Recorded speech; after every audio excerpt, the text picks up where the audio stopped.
Hey, y'all, I'm Shane Sams. Thanks for listening to my podcast today. This is the place to hear from some of the biggest entrepreneurs, experts, and authors anywhere online. I love my conversations with all these amazing, successful people, but I also love to share them with you so you can figure out best practices in your business and your life. Super excited about today's guest. He is the host of the Broken Catholic podcast and the My First 100K podcast, Joseph Warren. A few months ago, I spoke at an event and a mutual friend introduced me to Joseph and his wife, Fallon. And me and my wife, Jocelyn, hit it off with them. They are an amazing couple doing some amazing things out into the world. Over the past couple of years, Joseph has built a top 100 podcast, and he is doing some amazing things in the faith and entrepreneurship space. On today's show, you're going to hear his story of how he built an incredible seven-figure business, and it suddenly failed and went away. That left him in a tough spot, looking into the future, not knowing which way he should go, not knowing what God had next in his story, as everything he built had failed. In my interview with Joseph today, you're going to hear how he put the pieces back together, how he found peace in his relationships and in his personal life, and how he built another successful business from the ashes of the old one. You're going to get some great insights into growing a podcast audience, monetizing your audience, and finding work-life balance for you and your family. So wherever you're listening in, grab a notebook and a pen, pour yourself a cup of coffee or maybe a mason jar of sweet tea. Sit back, relax, and enjoy the show.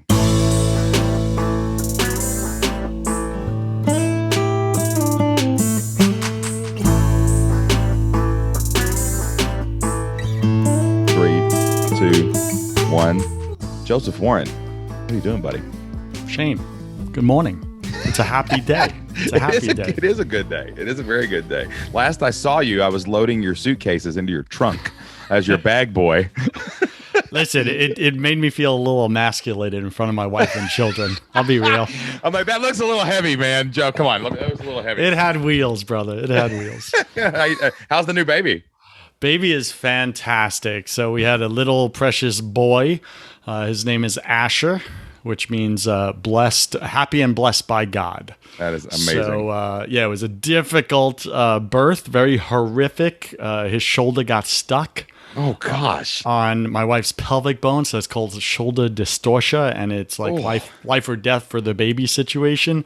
And I watched it and it was graphic. It was like watching an MMA chokehold from the delivery doctor on my baby's little head as it turned purple and gray. Did they have to do a C-section, or it was too late at that point? It was too late at that point probably to do that. No, they were about to move into an emergency C-section, but that's complicated because you have to push the baby's head back in order to get the baby out. So his head was out, but his shoulder was stuck. So wow. 20 people come running in, assume the positions, and you just saw panic on everyone's face. And I was like, my mother-in-law and I was just like, let's pray.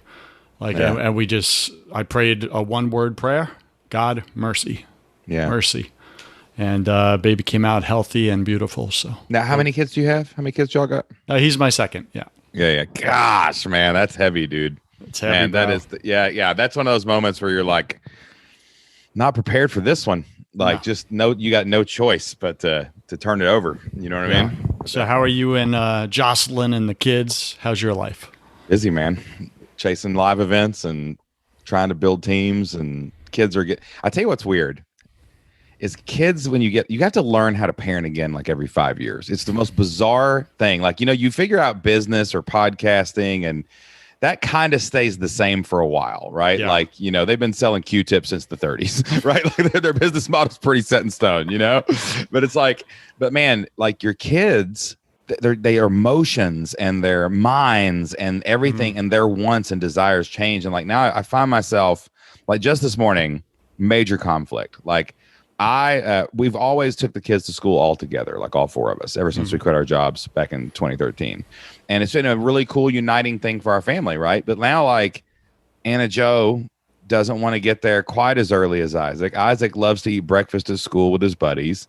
Jocelyn needed to go run this morning. I wanted to lift and before we podcasted together, and I'm trying to like cram this last 10-year square peg into this new round hole of, and I realized this morning as I was thinking during my workout, just no music, no words, just lifting weights. And I was like, dang, I got to change. Like I got to evolve. Like this thing that we've always done is not going to get it done anymore because my kids they're human. They're like little adults now, man. And so it's been interesting. It's an interesting season in our parenting. What a great place to be. Yeah. You know, I mean, you're leveling up in your no parenting. choice. No choice. You are. Listen, I have to do a husband reset every 6 months right? Because marriage doesn't look the same. Every 6 months, it shifts. Yeah. My wife and I have the tendency, just like most spouses, I think, to drift apart within a 6 month time frame. And I learned this thing from my buddy called a marriage reset. And it's where we just both come back together, have a conversation, and get back on our same common vision for the marriage. Because somehow, you know, life just pulls us away from that unified vision. And that's where all the problems happen. We start to become our own person, and the one flesh becomes two fleshes. Like there's just that suck into the world. It's like a vacuum. So I just walked over to my wife yesterday, actually. And I said, honey, I'd like to do a marriage reset whenever you feel up to it. Nice. You know, and so this isn't like a formal planned thing. It's like, I think it's when someone feels like they need it. You kind of reach out to each other a little bit. Correct. Yeah. When one or both need it. And it's a time for us to share our hurts, our grievances, our where we don't feel loved or appreciated, and create a safe space for one spouse to go first and share, and the other spouse is not allowed to talk. Ooh, that's hard. That's hard, Joseph. that is hard, man. This is why it works. That's right. Because like if she's sharing things that I do that annoy her, or where I'm falling short as a husband, my natural tendency is to jump in and go, yeah, but. Yeah. And diminish or shoot down the validity of what she's saying, which means I'm not actually listening. I'm just waiting to be heard. So when I'm in that safe container with her and she knows I am actively listening with a pen and paper and taking notes on my areas of imperfection and things to take to God, to work on in my own faith journey, my own marriage journey, wow, she feels heard. She feels loved. She feels appreciated. And then it's my turn. And then she goes quiet and takes notes. And it's a great opportunity for both spouses to be heard. Yeah, man. I've been reading Song of Solomon the last couple of days. Yeah. And just because I started I like devotionals and stuff, but I like Bible studies like separately. Like almost, I only do that with people. Like if I want to read the Bible, I like to just have a question and like try to stew on it, you know, because I feel like other voices get into your head all the time. You know what I'm saying? And but I've been reading that lately about how what was funny was if you read it correctly, like the girl is talking about what she loves about the husband, but then she's not talking. Then the guy is talking about, and then you know what I'm saying? And they go back and forth, and there is this real back and forth. Now that's like the positive side of what you're saying, right? They're like your sheep are as white as your teeth are as white as the sheep. Your hair is like the goats running down the mountain. I mean, it's just, ancient love poetry.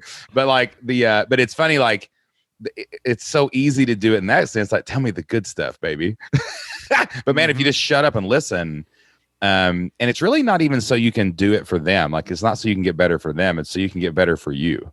Right. Like, cause you got to get, because if you try to get better for them, you're setting a stick that you probably can't measure up to. You know what I'm saying? Agreed. And I think like every husband or wife, right, deep in their heart, this is the person they married and chose to spend the rest of their life with. So we naturally want to love them well. And this is an opportunity for your spouse to share, hey, here's how to love me well. Yeah. Shut up and listen. Yeah, man. Like, that's like a hack. That's a secret. That's like going to your clients in business and saying, hey, what's working in our coaching relationship? Yes. What's not working? What can I improve? What do you want more of? What do you want less of? Well, we know in business that creates profit. Well, in marriage, that creates more love and peace at home. We all want peace at home. And that's the magnifier. Like, here's the thing. A lot of times we're looking for like, why is my business not working? Why am I stressed? Why am I anxious?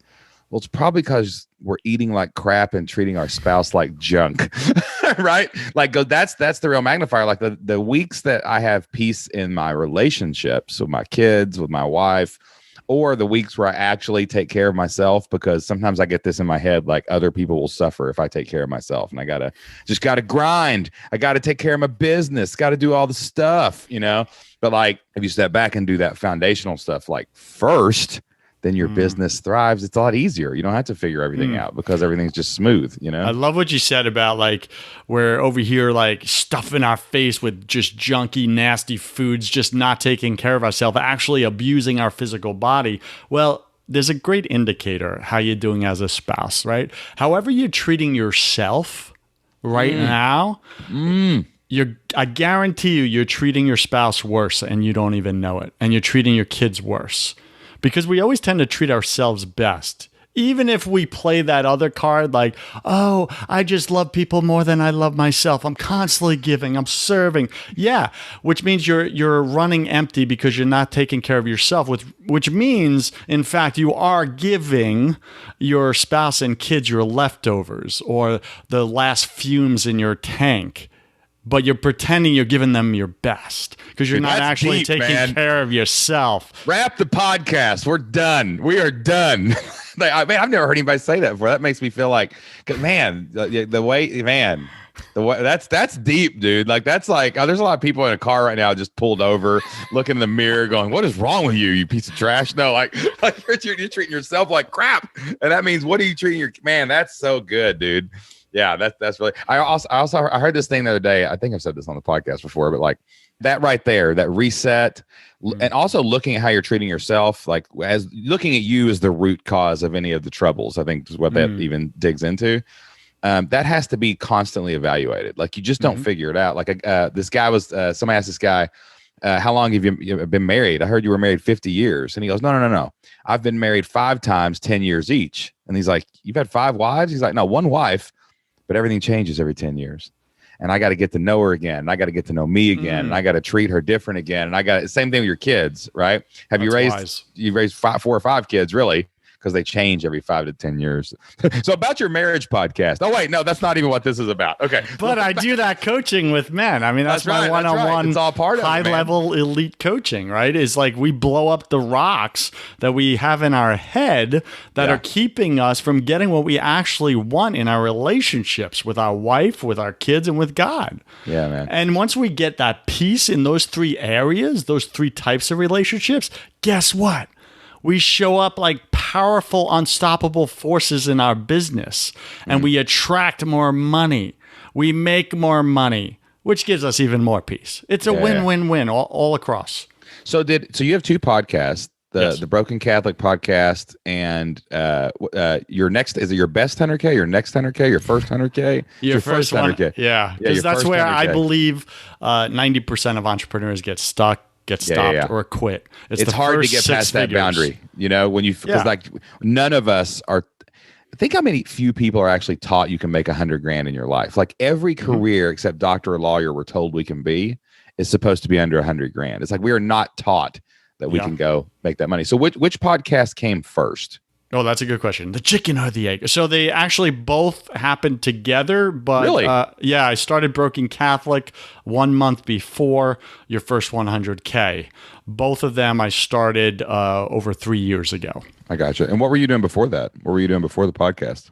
Before you decided to go online and join the thought leadership space?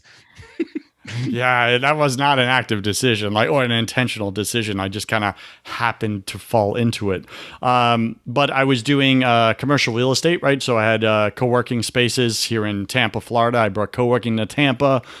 We did pretty good with that, built it up. That was a membership model, obviously.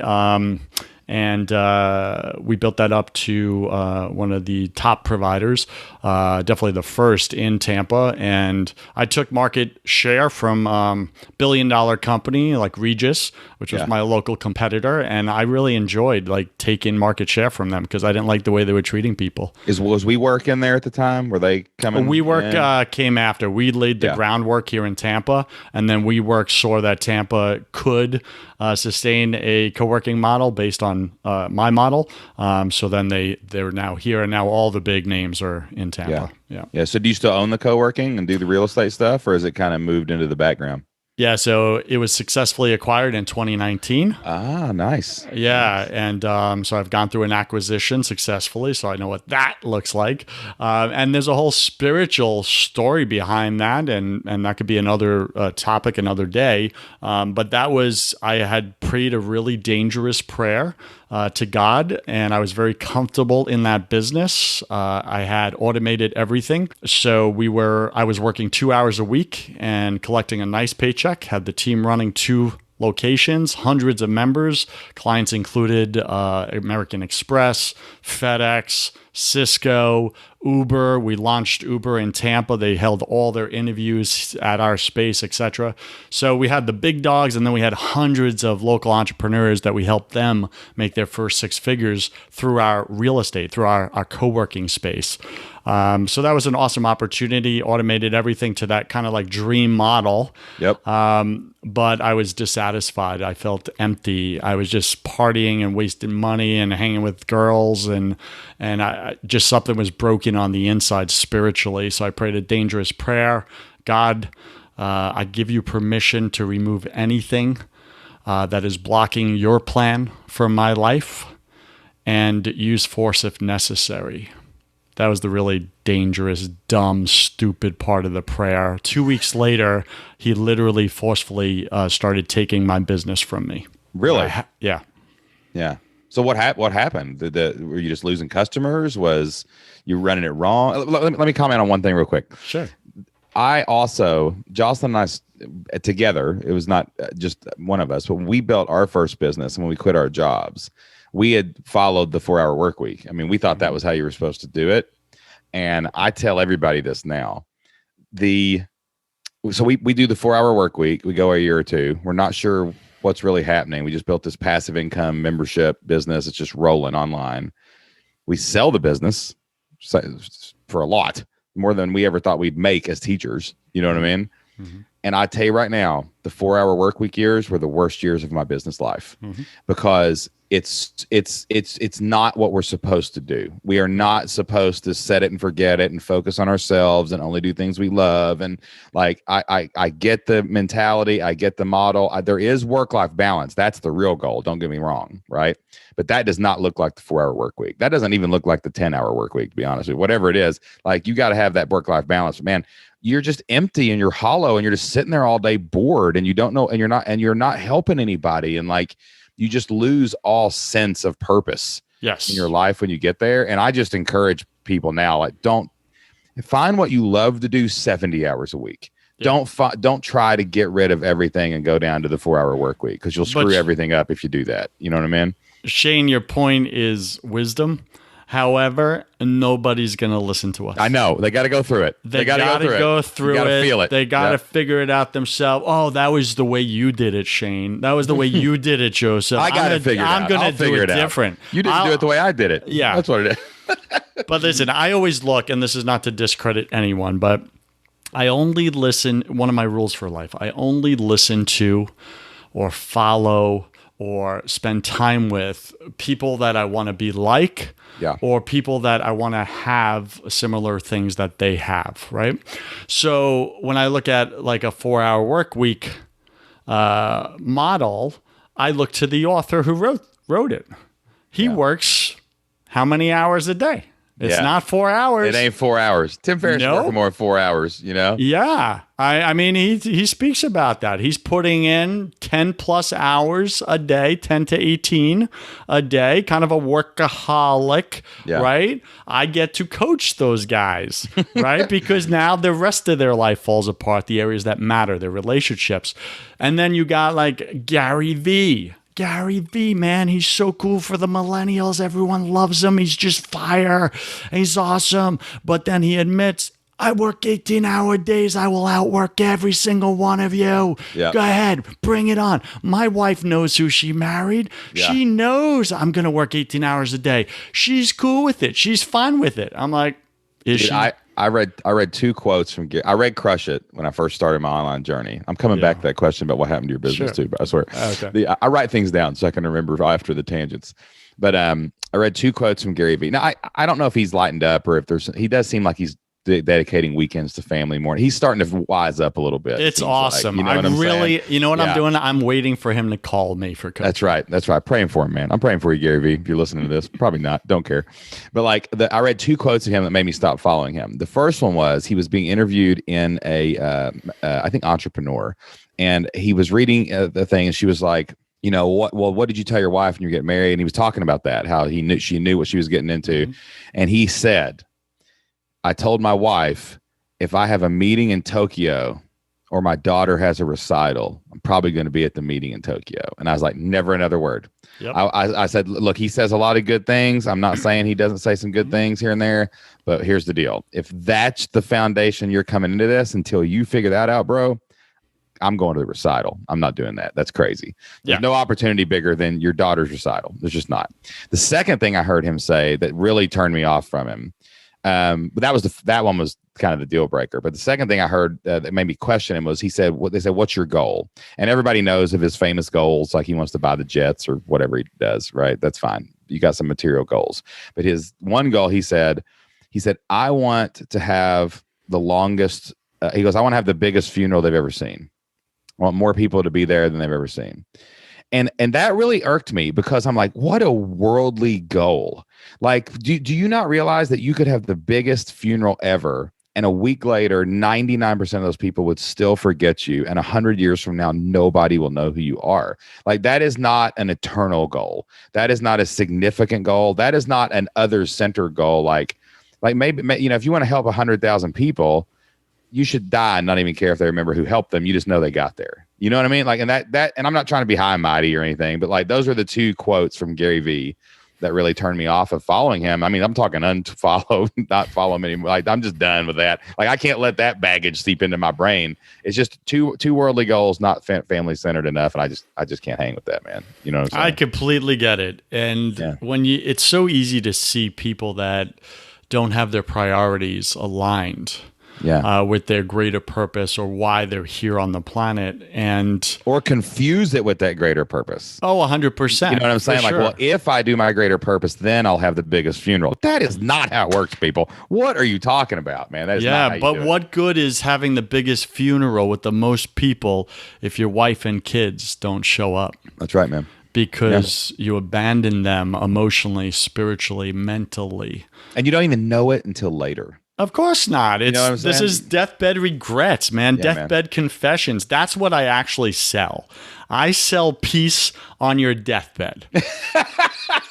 That's a great result. You need to put that on that better be on your sales page. It's peace on your deathbed. That would be the greatest guarantee of all time. That's forget money back guarantee, 1 year guarantee, peace on your deathbed. Your kids won't hate you. That's ear to ear smile as you move from this world to the next. All right, man. All right, so back up. Let's time machine. Go. All right, so now, so how did your business start disappearing? Like, did you get sick? Did something happen? Did you start losing things? Like, what, just like market share? Like, what went down? So God is the best businessman in the universe. Can we agree on this? I totally agree. 100%. This is why all the leadership principles that business industry is built around is biblical. It's Bible-based if you ask enough questions.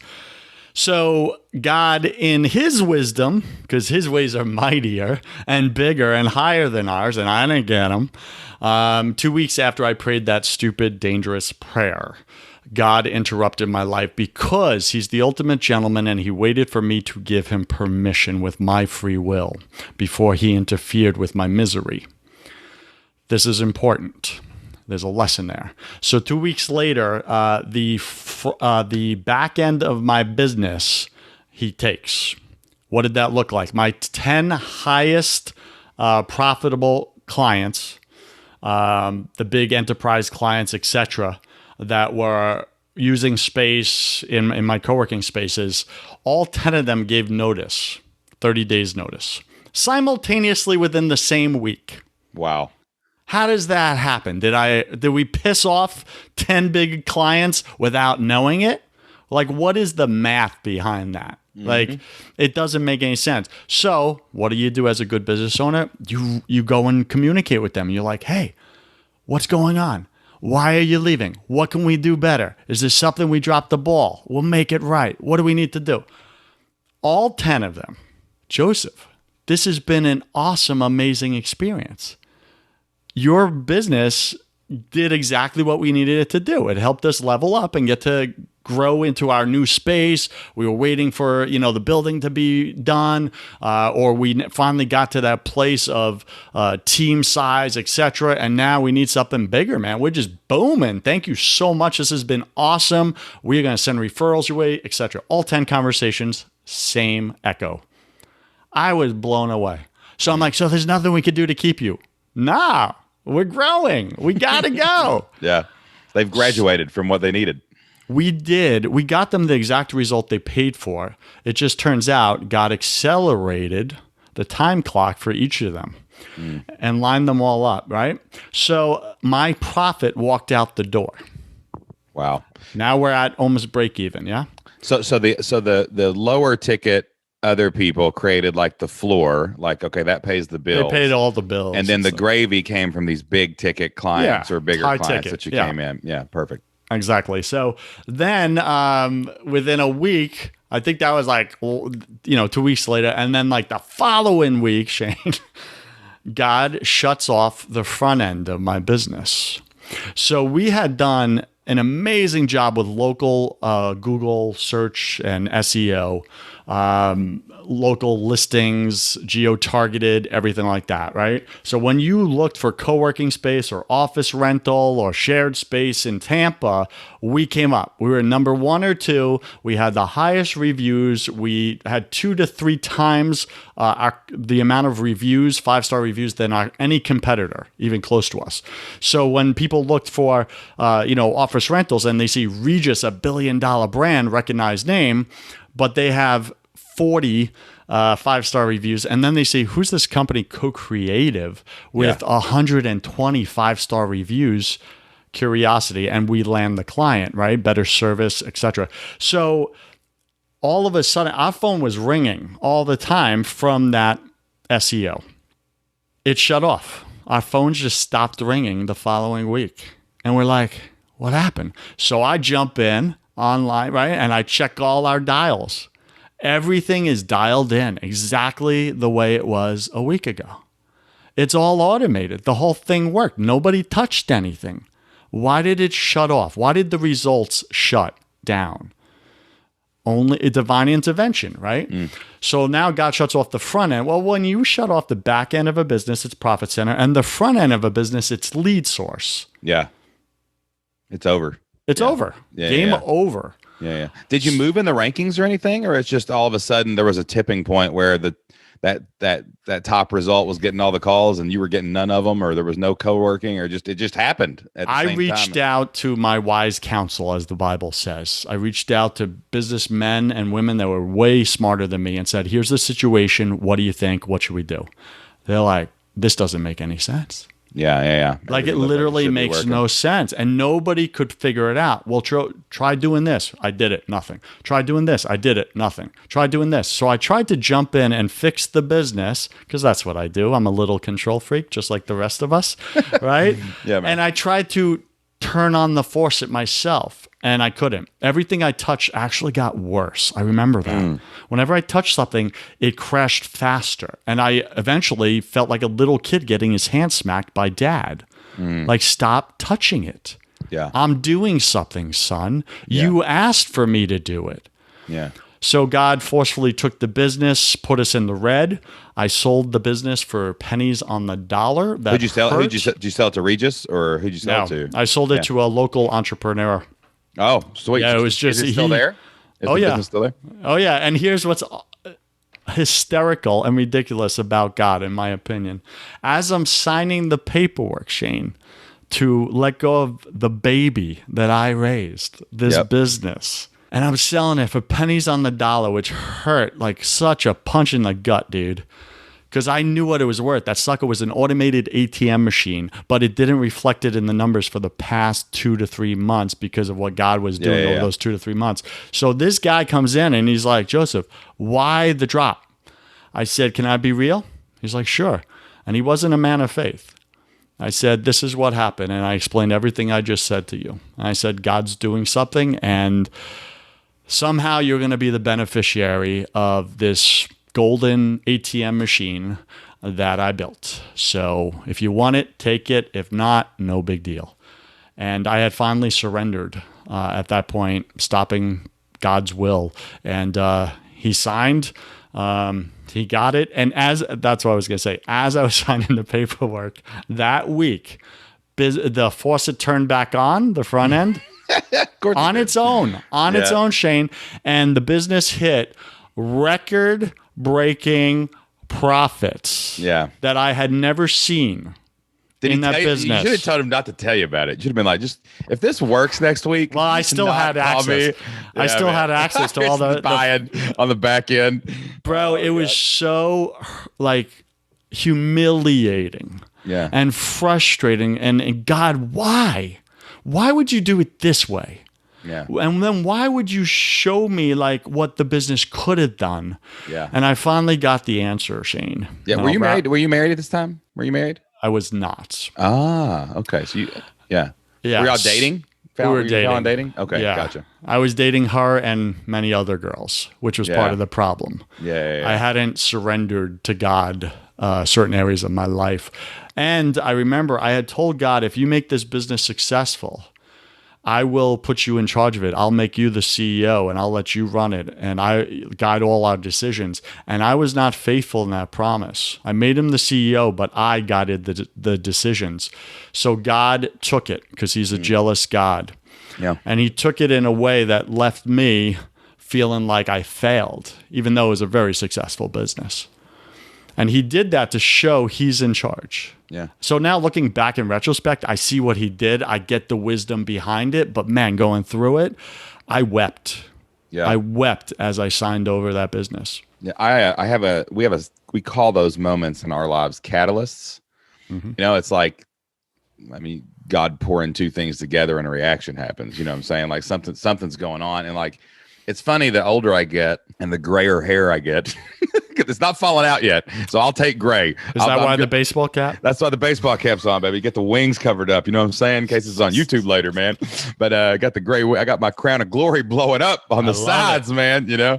But we call those catalysts, and I am better now at recognizing those moments. I think, you know, in all the catalysts in my past, when you're going through them, it's like you're being punished, something's wrong. That's right. But like, you know, really those catalysts are what drive us forward and make us make those changes when we're comfortable. Yeah. And you need them. You just need them. It's just like correction for your kids or anything else, man. You just need that stuff. So what happened next? So you don't have a plan necessarily for exiting this. So you exit, and then do you go forward? Do you guys do you buckle down and get serious about your relationship? Do you look for another job? Do you just take some time off? Like it's kind of like somebody kicked you out of your house, out of the Shire, baby. This is Frodo taking the ring, baby. Like it's like, what happened next? Like, where did you go and what'd you do? Because your podcast and stuff, it blows up at some point. You know what I mean? Yeah. So what happened next? So the podcasts were gradually just like growing, right? And doing their thing. So you launched these after or during? During. So you had a podcast. I got you. Yeah. No. So the business came first. It was over about 5 to 7 years, built that sucker up. Within that time, I started the podcast. Yeah. All right. So God takes the business. All I have left is my podcast. It's steadily just growing and growing, right?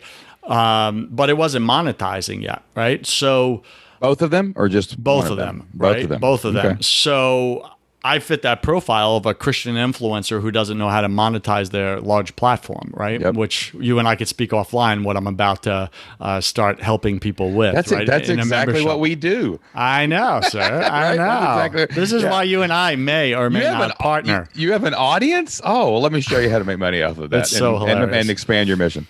It's so hilarious.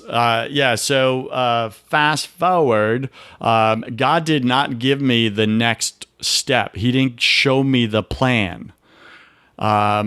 as he asked me to faithfully submit my business to him and him take it.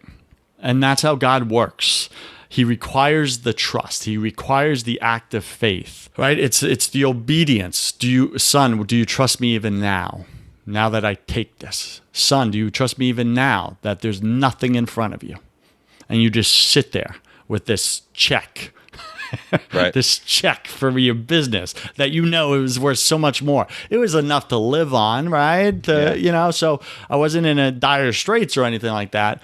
But I just sat there like, God, what do you want? Like, what's next? You took it. Now what? And I would just show up an hour a day, just in quiet every morning, sometimes 2 hours. I remember sitting there for 5 hours one day, just in silence with God, with a pen and paper, just like, what's next? What do you want? And he finally showed me what he wanted me to do, which was to bring his sons back to him, is the exact wording. And it's the calling for the rest of my life.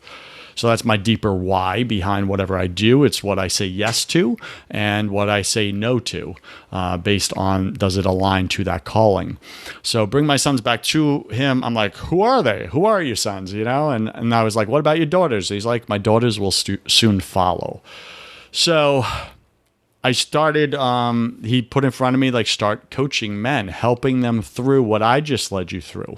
Show them how to get quiet with me. Show them where to find peace in their chaotic, miserable lives. I am the peace, right? Get them into these quiet times, these holy hours. So I started just teaching guys who will hear, who would listen, like, hey, here's what I'm doing. How's your life? Are you stressed? Or you need some peace, right? And I did it for pennies. I remember my first client, I charged $100 for 12 weeks of coaching.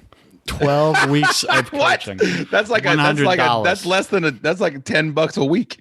Well, Shane, I had no experience in it, and I lacked confidence. And I'm like, God, just telling me to do something I never done before. But can you afford $100? Yeah. And I did it, and I remember it was the worst client, the most miserable experience, nothing but headaches and aggravation. This guy, he was stubborn and prideful. He just wouldn't do the work. Why? Because he paid dirt for it. He saw no value in it.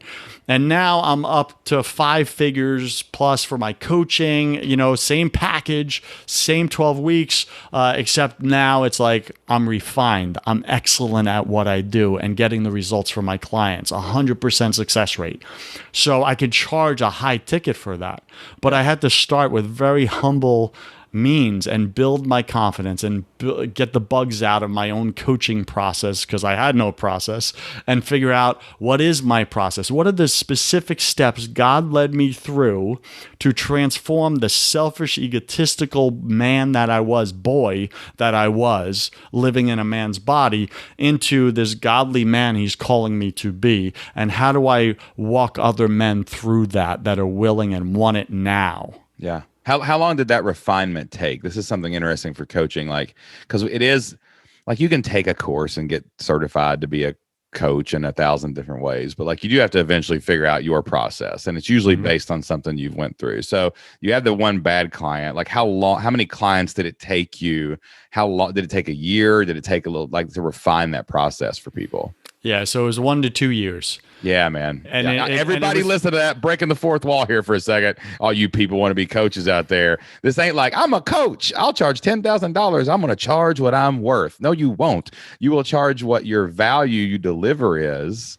And that has to be built. And it takes a year or two to do that, man. You can't just go out there and be like, I got it all figured out. I'm going to charge 10 grand. Let's go. Right? Yeah. You can't do that, man. And it goes back to what you said earlier, Shane, about being a husband or being a father. Like, you have to relearn it every so often, every 5 years or whatever. Well, I think it's the same thing with every business startup that we do.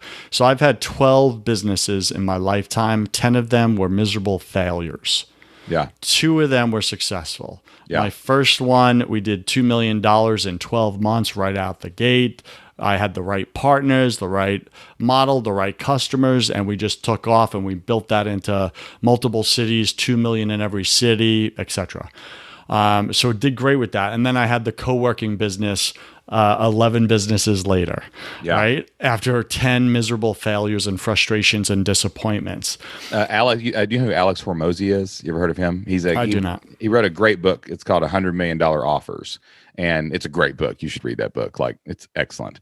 But he says something similar to that, like, like what people who want to be entrepreneurs or authors or experts don't realize is it's 1 in 10. You're looking for the 1 in 10. Like, it's not like you're going to go out and build a business your first time. And we teach it that way in our other business in Flip Lifestyle. Like, your first idea is not going to be a home run, people. Like, you just got to do it, and you got to figure it out, and you got to fail, you got to refine, and everything, coaching, memberships, courses, services, e-commerce. That's just the way it is. So anybody out there thinks they're just going to strike in and get it good, it's not going to happen. You got to have the failures to know what's going to stick. Because it's one thing to hit that $1 million home run, but can you keep it? And without the wisdom from the failures, you can't keep, it's not sustainable, And now you've created something sustainable. You're right. So, all right. So you get the coaching practice going. You refine this process out. The podcast grows and grows and grows.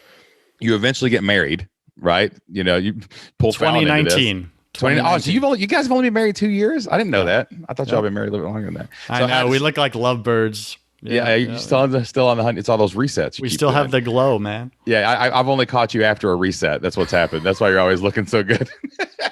You've either had a baby being born or a reset with your wife, right? Yeah. So now, is she involved in the business, or does she just come in and like, how did she settle you down, man? Because you were already getting right with God, so I'm assuming that steadied you out, and then you looked around and went, man, she's the best one. Like, how did that happen, bro? I mean, how deep do you want to go?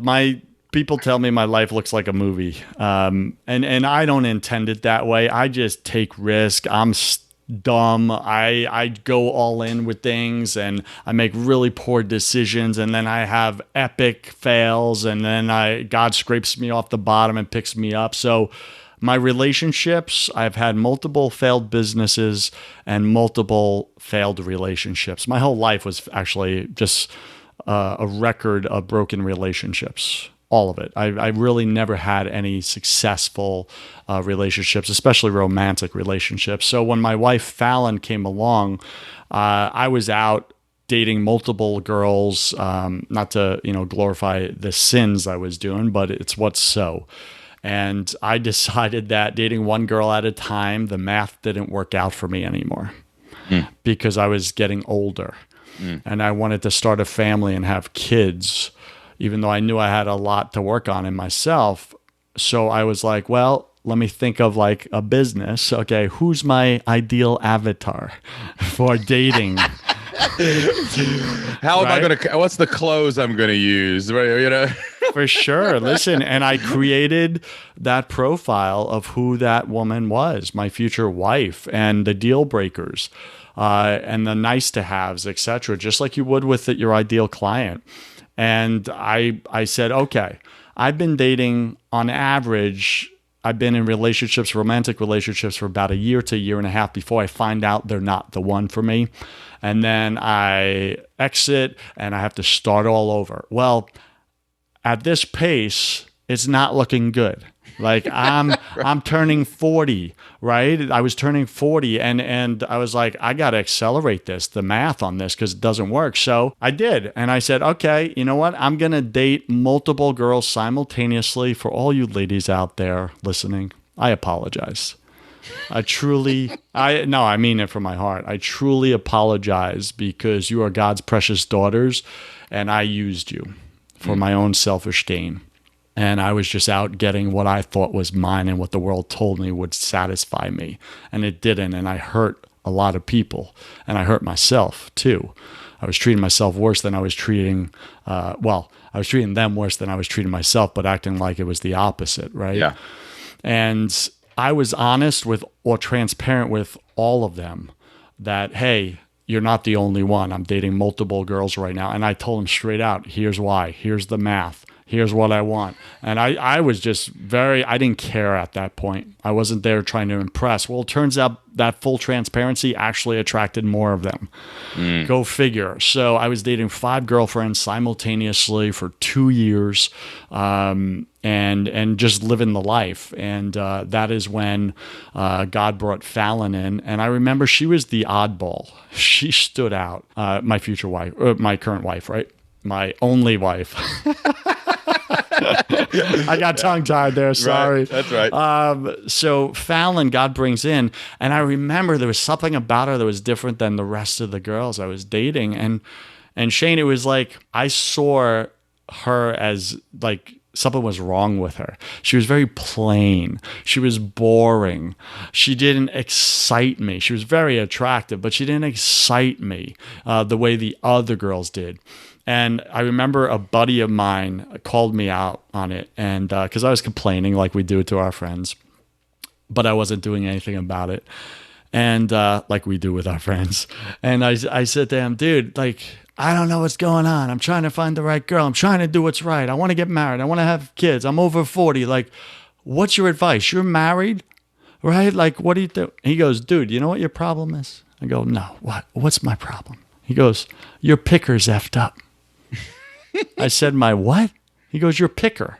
You know, the thing that you use to pick women, like that you're attracted to a certain type of woman, that's your picker. We all have a picker, right? And he goes, let me guess, you grew up in dysfunction, right? And I was like, yes. And I watched my parents get divorced and hostile environment and all that. And he goes, yeah, so dude, your picker is attracted to dysfunction. And what you call exciting, passionate, fiery women is actually the dysfunction in them that's attracted to your dysfunction. And that's why you'll keep dating these types of women, but there's none of them you would ever marry, correct? And I was like, 3 for 3, this guy. Right. You know me too well, my friend. You know me too well. It's getting, yeah. I feel naked, right? And he was right, though. He was right. So I had to take a deep look. I said, what do I do? Yeah. And he said, and here's something, like I ask for help. I'm one of the few men out there that ask for directions when I'm lost long enough.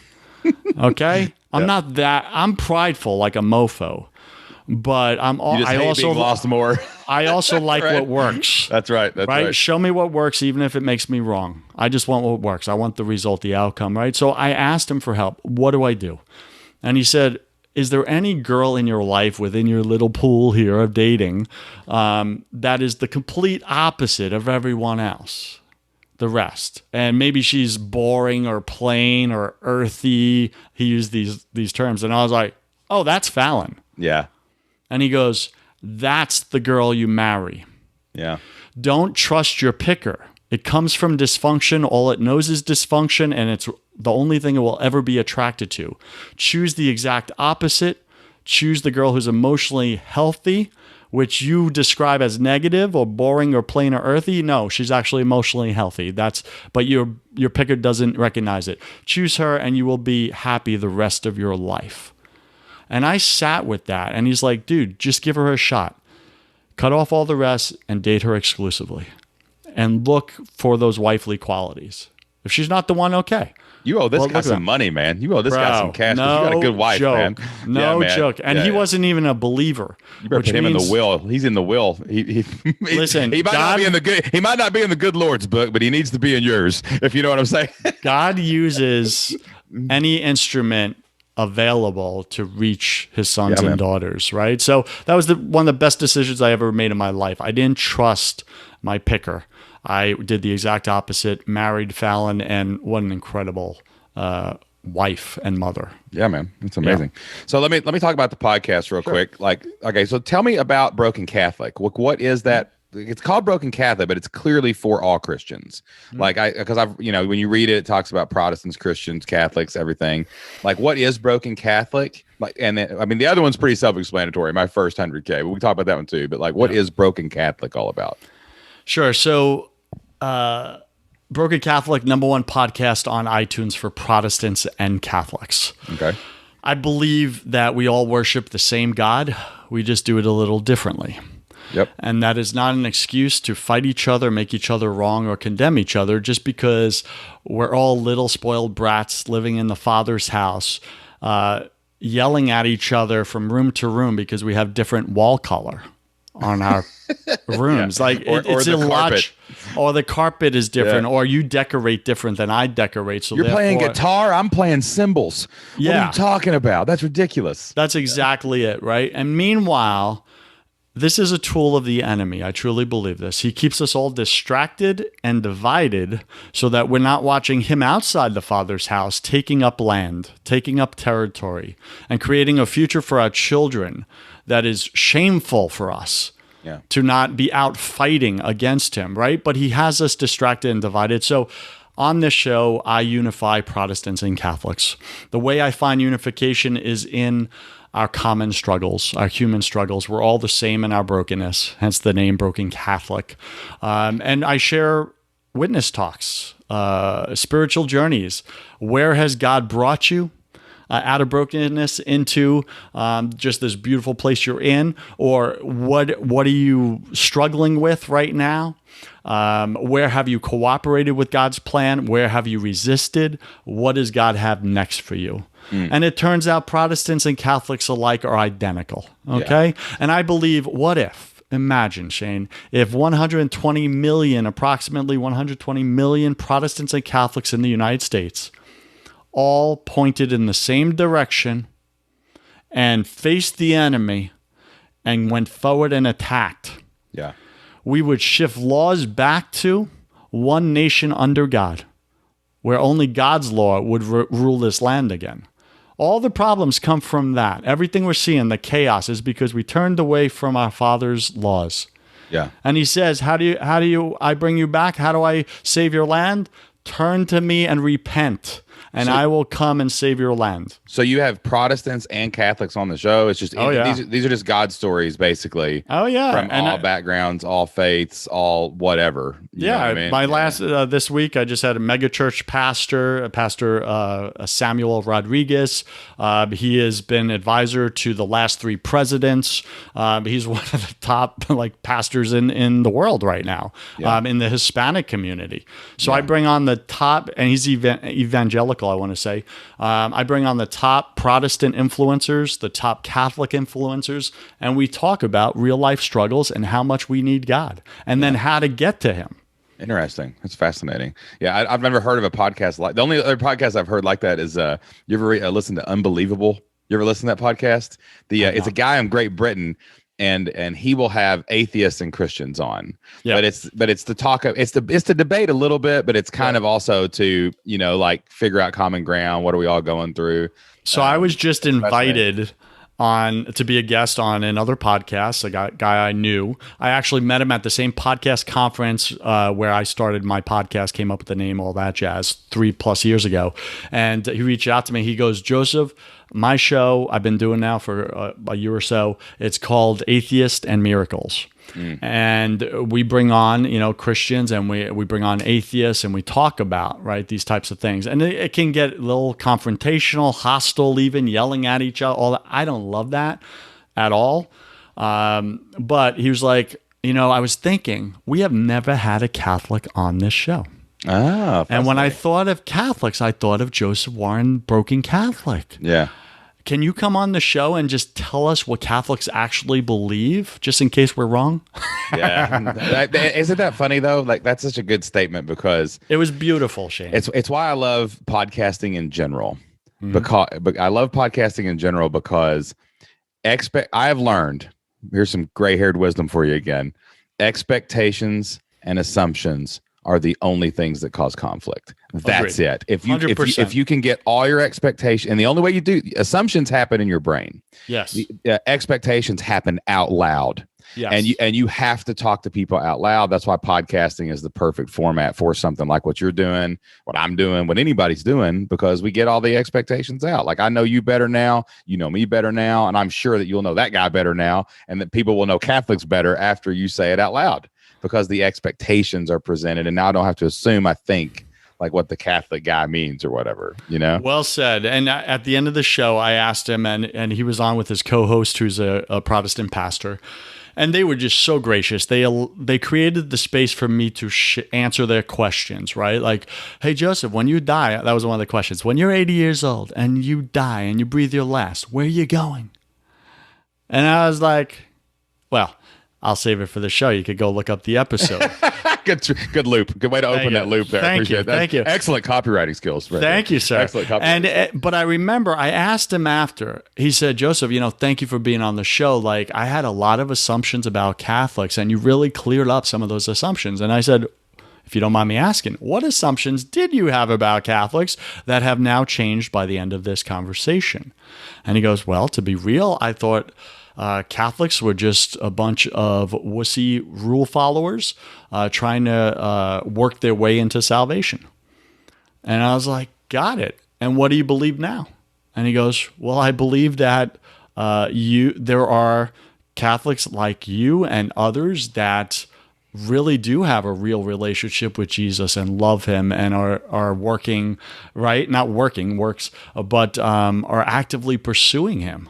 Right, and not all Catholics. Because you said it out loud, dude. It was amazing. All because you said it out loud, dude. Asking questions and listening creates peace, where there could be conflict. To your point, and your first 100K. What do you interview authors on there and experts and entrepreneurs, and do you talk to people about how they made 100K and look for best practices and share it and things That's like that? Correct, right? So I bring on some of the top entrepreneurs in the world. I've had people that have done 6 figures, right, last year, and then I've had people that did 250 million last year on my show. And it turns out we're all the same in our business struggles too. Imposter syndrome, number one thing across the whole spectrum, from people just crossing 6 figures to people crossing several hundred million. They all wrestle with the mental game of entrepreneurship, all that negative self-talk between their ears, year 1, 2, and 3, or plus. So we open that up and we make it okay for my listener to not feel alone. Yeah. That we're all the same. And then we give their top 3 tips and strategies to move my listener from stuck to unstuck in their own business. Love it, man. Well, listen, I will be definitely subscribing to both shows and listening in, and hopefully I think we'll be talking on those shows pretty soon. You are going to be a guest on my show, Shane. About, man. I can't believe that. And then it will be my turn to pull back the curtain. Pull back the onion, baby. I'm peeling onions over here, dude. But listen, man, I'm so glad in the last few months, in the last year of my life, that I got to meet you and your wife, and we got to get to know each other. And I could not wait to feature you on my podcast, because you're a fascinating dude, got a great story. And man, I know this podcast is going to impact some people. If anybody listening out there wants to reach out to you, how could they do that online? If you are a high achieving man or badass powerhouse woman who identifies as a little control freak like myself, and your very control issues and anger issues that serve you very well in business and make you a ton of money are actually ruining your relationships at home with the people that matter most, your spouse and your kids, and you are ready to do something about it, and you're done just talking about it. I don't do therapy. I don't do marriage counseling. That's if you want to talk about your problems, let someone empathize with you, but not actually get rid of them. When you're ready to get rid of your problems once and for all, your anger issues, your control issues, your addictions, reach out to me, jump on a call, free of charge, and I will describe what my process is and how we can get you those results you're looking for in 90 days. In 90 days, you can completely shift the trajectory of any relationship in your life that matters. You can find more about that or book that call at blowuprocks.com. Blowuprocks.com if you're ready to blow up the rocks in your head that are holding you back in your life. All right, y'all, that wraps up my podcast with Joseph Warren. What a great guy, great family man, a great friend. Super excited to have him on the show today. As always, thank you for listening to the Shane Sam Show. I love bringing you the best experts, authors, and entrepreneurs on the planet every single week. But to keep doing that, I'm going to need your help. If you enjoy this show, do me a favor. Go over to Apple Podcasts, leave me a 5-star review. Tell me what you think about the show, what you love about the podcast. I read every single one of those reviews. reviews. Hey, if you enjoyed this episode, if you enjoyed any episode of the Shane Sam Show, make sure you share it on social media. Or hey, why not go old school, grassroots? Tell a friend about the podcast. Grab their phone. Say, show me your phone for a minute and pull up the Shane Sam Show and hit subscribe. Your support really helps us grow the show, get even bigger and better guests, and deliver value to you every single week. Also, don't forget the Shane Sam Show is brought to you by flippedlifestyle.com.